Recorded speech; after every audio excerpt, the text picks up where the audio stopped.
Fair warning, this isn't a highlight reel. If you just want a quick clip, skip this one. But if you actually want to understand how one movement changed American law forever, stay 3 minutes. You won't want to leave. So picture this. It's 1955 in Montgomery, Alabama. A black seamstress makes a quiet but absolutely resolute decision to refuse to give up her seat on a city bus. And you know what? That one single act of defiance right there, it set off a massive chain reaction. A reaction that would completely reshape American law in literally just a single decade. Now, historians are quick to point out that this movement wasn't just the work of one single person, but a young pastor named Martin Luther King Jr. definitely emerged right at the center of the story. Welcome to The Explainer. We're skipping the usual agenda today, because honestly, we've got a lot of vital history to cover. Let's just dive right in. Section 1. Segregation in America. The reality of Jim Crow. You see, these weren't just informal social customs. In the mid-1900s, Jim Crow laws legally required strict, rigid racial segregation across schools, public transportation, and basically all public spaces. This all stems back to an 1896 Supreme Court decision called Plessy versus Ferguson. It basically bypassed the 14th Amendment's promise of equal protection by establishing the separate but equal legal doctrine. But as historians note, those separate facilities, they were rarely, if ever, actually equal in practice. Section 2. The Montgomery Bus Boycott. A catalyst for change.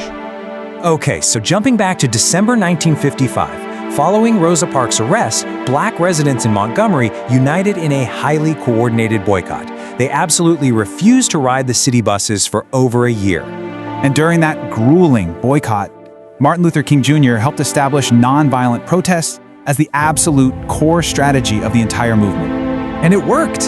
The boycott ended in a massive success in 1956 when the Supreme Court officially ruled that Montgomery's bus segregation was unconstitutional. Riding the incredible momentum of that victory, King and other key leaders formed the Southern Christian Leadership Conference in 1957. The goal?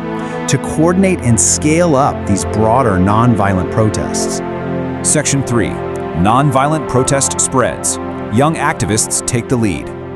All across the South, these activists used highly visible, completely peaceful methods like sit-ins and freedom rides, and they maintained incredible discipline even when they were met with intense hostility and documented violence from local authorities. And that stark, televised contrast, the visual of dignified, peaceful protests being met with violent resistance, it successfully shifted national public opinion, pushing the broader public towards supporting real civil rights reform.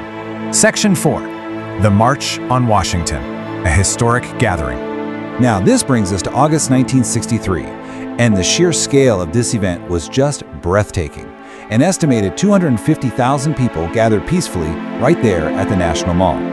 Let's just pause here for a second to really appreciate the emotional weight of this moment.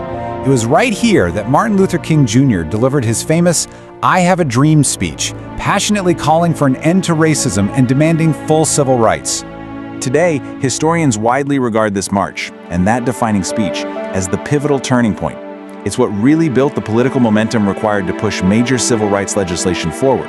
So, by 1963, a movement that quite literally began with one woman's quiet refusal on a bus had grown into one of the absolute largest peaceful protests in all of American history. But that leaves us with a really big question. How did this massive cultural shift and all this peaceful momentum ultimately translate into concrete action? How did it actually break the entrenched legal system of segregation? Well, that is exactly what we're going to uncover next. If you found this explainer genuinely interesting, make sure you hit subscribe right now. You absolutely do not want to miss part 2, where we'll dive straight into the landmark legal changes this incredible movement finally achieved.